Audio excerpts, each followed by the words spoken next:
나를 찬송케 하려 함이니라 라는 제목의 말씀이잖아요. 이사야 43장 21절 말씀입니다. 나를 찬송케 하려 함이니라, 그 말은 여호와께서 나를 만드신 목적이 여호와를 찬송하도록 하기 위해서 우리를 만드시고 나를 만드셔서 부모님을 통해서 태어나게 하셨다라는 그런 말씀이죠. 그런데 우리가 이 백성은 내가 나를 위하여 지었나니 곧 나를 찬송케 하려 함이니라, 이렇게 분명하게 말씀하고 있죠. 예. 그러니까 이 백성은 내가 나를 위하여 지었다. 여호와를 위하여 나를 만드셨다는 거죠. 그런데 만드신 목적은 우리를 만들어서 우리로 하여금 여호와를 찬송하도록 하기 위해서 만드신 것입니다. 그래서 내가 나를 위하여, 그러므로 이 말은 여호와를 위하여 만드셨어요. 우리는 여호와를 위하여 살아야 될 줄로 믿습니다. 그래서 먹든지 마시든지 무엇을 하든지 다 여호와의 영광을 위하여 하라, 이렇게 기록하고 있지 않습니까? 그래서 우리가 여호와의 영광을 위하여 살아야 돼. 그런데 여호와의 영광을 위하여 나를 만드시고 부모를 통해서 이 땅에 태어나게 하셨는데, 그 만들어서 우리로 하여금 찬송을 받으시기 위해서 만드셨다는 거죠. 그래서 우리가 여호와를 찬송하면 여호와께 영광을 돌리게 되고, 여호와를 찬송하면 여호와께서 영광을 받으십니다. 다시 말하면 여호와의 영광을 위하여 우리가 찬송해야 돼. 찬송하면 여호와께 영광이 되고 여호와께서 영광을 받으십니다. 이 찬송의 의미를 알면 더 분명해지겠죠. 찬송은 여호와를 가장 높여드리는 모든 행위, 그게 찬송이에요. 여호와의 거룩하신 이름을 가장 높여드리는 모든 행위, 그게 찬송이에요. 또 그와 비슷한 찬양은 여호와께서 우리에게 나에게 행하신 모든 일을 높여드리는 것이 찬양이에요. 그래서 세 가지를 하나로 합쳐보면은 여호와를 가장 높여드리는 모든 행위, 여호와의 거룩하신 이름을 가장 높여드리는 모든 행위, 여호와께서 우리를 위하여 나를 위하여 행하신 모든 일을 가장 높여드리는 모든 행위가 찬송이고, 그 일을 통해서 영광을 받으십니다. 다시 말하면 우리가 어디를 가든지 무엇을 하든지 그 가운데 여호와의 거룩하신 이름을 가장 높여드리고 여호와께서 행하신 일을 가장 높이는 것이 찬송입니다. 여호와를 가장 높여드리기 위해서 우리가 해야 될 일은 무엇이냐면, 나를 낮추되 가장 낮추는 거죠. 나를 낮출수록 가장 낮추면 여호와께서는 가장 높임을 받으십니다. 그래서 나를 가장 낮추고 여호와를 가장 높여드리는 것이 경배 아니겠습니까? 그래서 우리가 찬송하면 주님께 영광이 되고 주님이 영광을 받으신다라는 그런 말씀이 되겠습니다. 그런데 43장 말씀 우리가 살폈던 대로 1절에 이런 말씀이 있죠. 내가 너를 구속하였고 지명하여 불렀나니 너는 내 것이라. 첫 번째 시작이 뭐예요? 내가 너를 구속했다. 값을 지불하고 너를 구원했다는 거죠. 그의 아들 독자 예수 그리스도의 생명을 내어주심으로 나를 죄와 죽음으로부터 건지시고 살리셔서 구원하신 것입니다. 내가 너를 구속했다고 선언하세요. 그리고 내가 너를 지명하여 불렀나니 너는 내 것이다, 이렇게 말씀하세요. 그러니까 나는 여호와의 것이죠. 내가 여호와의 것이에요. 내게 있는 모든 것이 여호와의 것이에요. 내게 있는 생명도 여호와의 것이라는 말이에요. 내가 여호와의 것이라는 것은 내 생명도 내게 있는 모든 것도 여호와의 것임을 인정하는 것입니다. 그런데 입술로는 나는 여호와의 것입니다, 이렇게 고백하면서 나의 생명도 나의 건강도 나의 물질도 재능도 가지고 있는 모든 것도 이것도 저것도 그것도 전부 다 여호와의 것인데, 이것이 만약 내 것이라면 그것이 죄죠. 너는 내 것이야, 여호와의 것이야 라고 말했는데, 내가 여호와의 것으로 살아가야 되는데 입술로는 여호와의 것이라고 고백하지만은 삶 속에서 내가 여호와의 것이 아니라 내 것이야, 내 것. 그러니까 생명도 건강도 물질도 재능도 이것도 저것도 그것도 다 내 것이야. 그러면 여호와께 영광을 돌릴 수가 없다는 것이죠. 우리는 여호와의 것으로서 여호와를 위한 삶을 살아야 되겠습니다. 그래서 내가 너를 구속하였고 내가 너를 지명하여 불렀나니 너는 내 것이라. 그러니까 이건 뭐예요? 선택하셨다는 거예요. 우리를 나를 택하셨다는 거죠. 그러니까 아무개 너 이렇게 부르신 거죠. 지명하여 불렀나니 수도 없이 많잖아요. 많은 사람들이 있잖아요. 이 깨알처럼 이렇게 한꺼번에 무더기로 있는데 여기서 이렇게 딱 집어내면은 따라오는 것들이 있단 말이에요. 그래서 내가 너를 지명하여 불렀나니 이 말은 뭐냐면 핀셋으로 이렇게 딱 정확하게 집어냈다 그 말이. 이 제약된 세상으로부터 우리를 나를 이렇게 딱 택하셨어요. 그래서 너는 내 것이라고 이렇게 말씀하신 것입니다. 그런데 내가 너를 구속하였고 내가 너를 지명하여 불렀나니 너는 내 것이라 말씀하셨는데 우리가 여호와를 떠나고 여호와를 버리고 여호와의 말씀을 어기고 내 뜻과 내 생각과 내 경험과 내 방법대로 내 지혜대로 행하여서 죄를 범하잖아요. 그죠? 그러면 죄로 말미암아서 여호와와 우리의 관계가 끊어지죠. 죄에 막힌담 때문에. 그래서 아버지와 자녀의 관계가 파괴되는 거예요. 그래서 조화로운 삶을 살았던 우리가 부조화를 이루게 되고 균형 잡힌 삶을 살았던 우리가 불균형한 그런 삶을 살게 되는 거죠. 내가 여호와의 것으로 살아갈 때는요. 내 삶에 조화가 있고 균형 잡힌 삶을 살아가요. 근데 입술로는 여호와의 것이라고 고백하는데 내 것으로 살아가잖아요. 여호와의 것이 아니잖아요. 내 것으로 살아가잖아요. 그러면 이 조화가 깨져 부조화에 이르게 되고 균형 잡힌 삶이 무너져서 불균형. 그래서 뒤죽박죽한 그런 삶을 살게 된다는 것이에요. 그래서 죄로 말미암아 여호와의 관계가 끊어지고 아버지와 자녀의 관계가 끊어지고 그래서 천국에서 지옥에 떨어지고 영원한 생명과 복을 받지 못하고 영원한 형벌을 받아야 되잖아요. 근데 놀라운 것은 이때 우리 여호와께서 너는 내 것이라 말씀하셨어요. 우리는 여호와의 것이에요. 여호와의 것이기 때문에 그럼에도 불구하고 긍휼 불쌍히 여기셔서 도와주시기를 원하십니다. 내가 세상과 짝하여서 세상 깨락에 빠지고 이생의 즐거움과 육신의 정욕과 안목의 정욕을 위해서 살아가고 있을 때에도 그럼에도 불구하고 여호와께서는 우리를 긍휼 불쌍히 여기셔요. 그래서 도와주시기를 원하시고 구원의 은혜를 베풀어 주신 것입니다.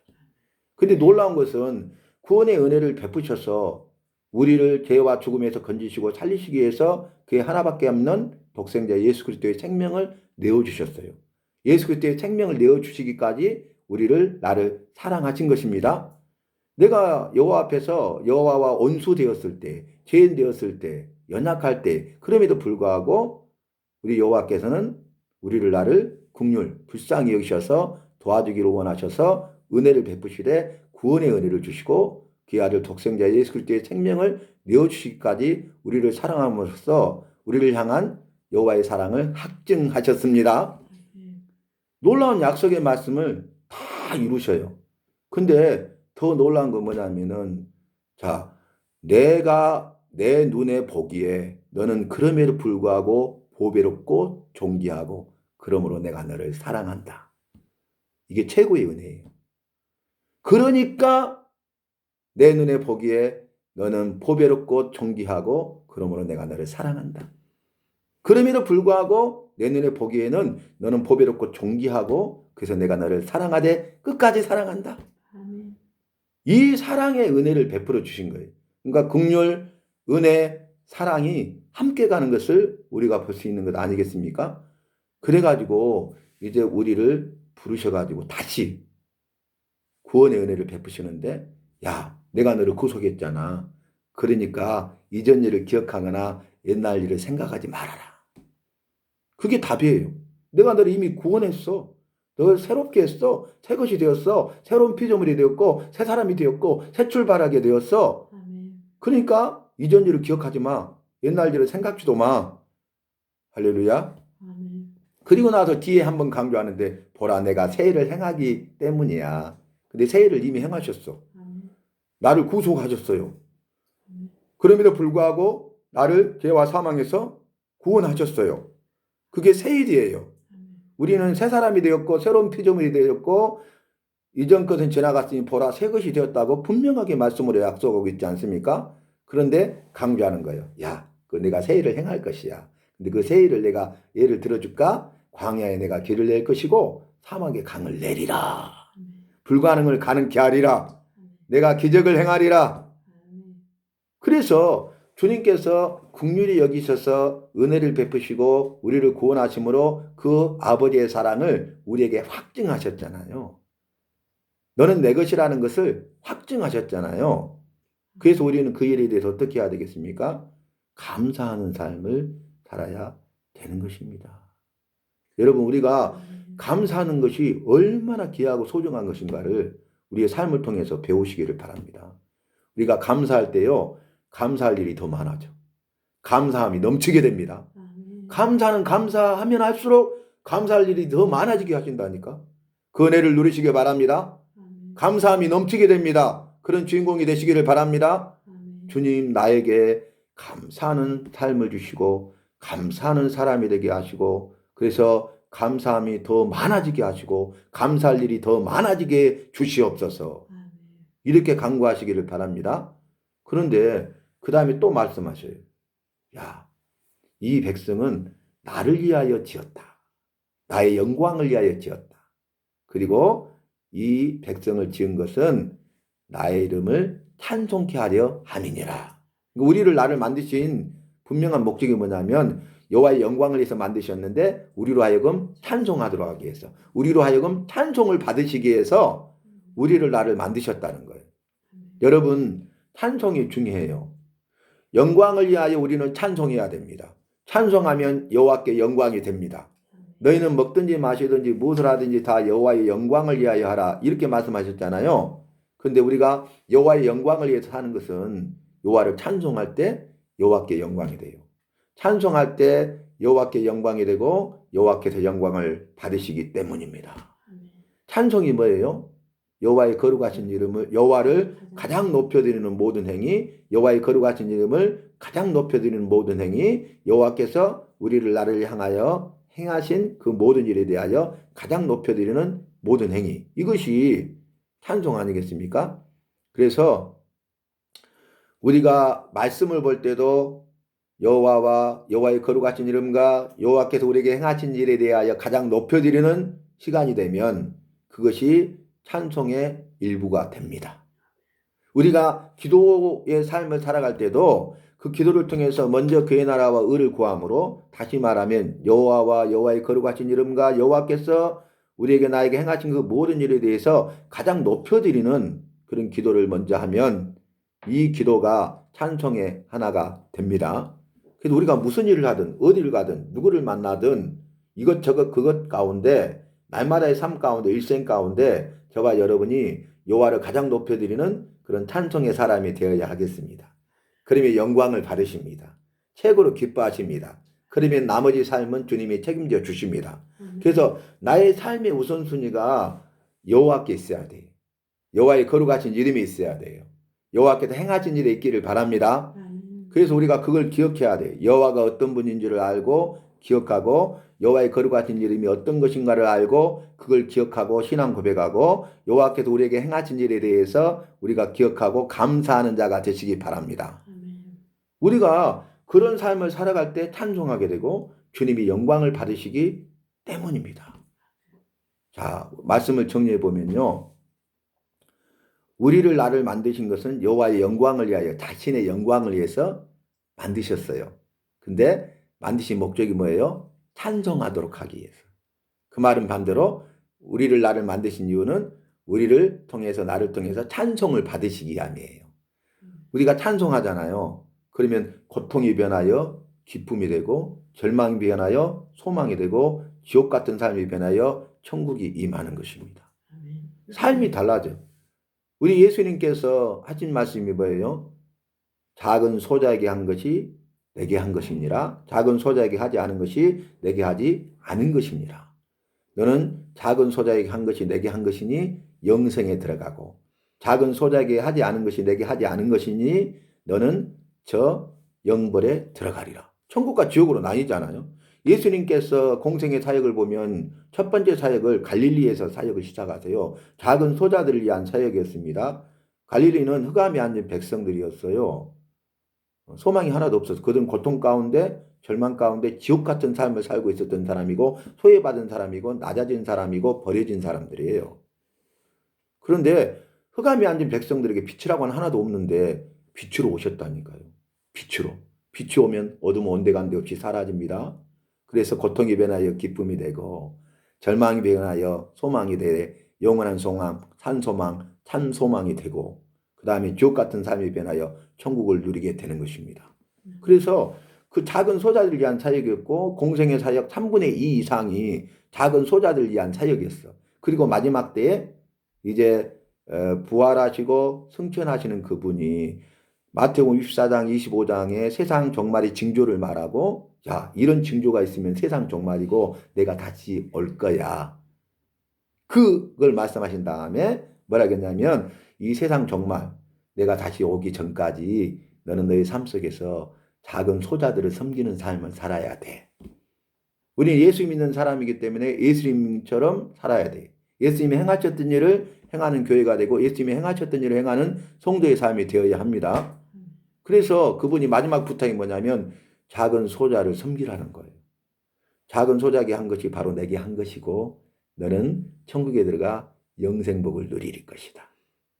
그러나 작은 소자에게 하지 않은 것이 내게 하지 않은 것이기 때문에 너는 지옥에 들어가 영원한 형벌과 고통을 받을 것이다. 어떤 부탁이에요? 작은 소자를 섬기라는 것이에요. 그래서 여러분 가난한 사람만 작은 소자입니까? 마음이 가난한 사람도 작은 소자입니다. 물질이 없는 사람만 작은 소자입니까? 아니에요. 부자도 작은 소자예요. 주변에 있는 사람들만 작은 소자입니까? 아니, 나도 작은 소자예요. 우리는 서로 작은 소자예요. 그러니까 주변에 있는 서로를 돌아보는 것이 작은 소자를 섬기는 것이에요. 이것이 이웃사랑입니다. 내 이웃을 내 몸같이 사랑하라. 예수님께서 말씀하셨잖아요. 새 계명을 너희에게 주노니 서로 사랑하라. 내가 너희를 사랑한 것 같이 서로 사랑하라. 아멘. 그래서 예수님의 마음을 가지고 예수님의 약속의 말씀을 붙들고 우리가 작은 소자들을 섬기는 삶을 살아야 되겠습니다. 자, 여호와의 영광을 위해서 찬송해야 돼. 여호와를 가장 높여드리는 사람은 이것이 여호와 사랑이야. 첫째는 이것이니 여호와를 사랑하되 마음을 다하고 뜻을 다하고 힘을 다하고 성품을 다하여 여호와를 사랑하고 둘째는 이것이니 내 이웃을 내 몸과 같이 사랑하라 그랬잖아요. 그러니까 우리가 여호와를 찬송하면 여호와 사랑이에요. 작은 소자들 섬기면 이웃 사랑이에요. 그러니까 두 가지로 요약할 수 있어요. 우리는 날마다 일생 동안 주님이 부르실 때까지 어떻게 살아야 됩니까? 첫째는 찬송하시기 바랍니다. 두 번째는 작은 소자를 섬기시기 바랍니다. 그러니까 두 가지 기둥이 하나는 여호와를 찬송하고 하나는 작은 소자들을 섬기고 그래서 한 문장으로 요약하면 나는 여호와를 찬송하고 작은 소자를 섬기는 삶을 살겠습니다. 아멘. 이 두 가지 삶을 사는 것이 여호와의 영광을 위한 것이고 여호와를 기쁘시게 하는 것이고 여호와의 마음을 희용케 해드리는 것이고 여호와의 손에 붙드는 발이어서 아름답고 위대하고 탁월하게 쓰임받는 그런 믿음의 일생이 될 줄로 믿습니다. 세상을 이기는 믿음이고 세상이 감당치 못할 믿음의 사람이 될 줄로 믿습니다. 그래서 여호와를 찬송하잖아요. 그러면 상황과 환경은 바뀌지 않고 그대로 있는데 지옥 생활이 천국 생활로 바뀝니다. 찬송케 하는 것은 여호와가 임하셔서 여호와의 영광으로 충만하고 천국을 맛보며 누리기 위한 우리를 위한 복입니다. 우리를 위한 사랑입니다. 그리고 작은 소자들을 섬기는 것은 저 천국으로 인도하여 지옥 형벌 면하고 영원한 형벌과 고통을 면하고 영원한 생명과 복을 누리게 하는 여호와의 복이요 여호와의 사랑인 줄로 믿습니다. 우리가 여호와를 찬송함으로 여호와를 사랑하고 작은 소자를 섬김으로 이웃을 사랑하는 사랑의 계명을 지키는 그래서 주님께로부터 인정받고 칭찬받고 은혜와 복과 생명을 받아 누리는 주인공 간증자가 되어야 하겠습니다.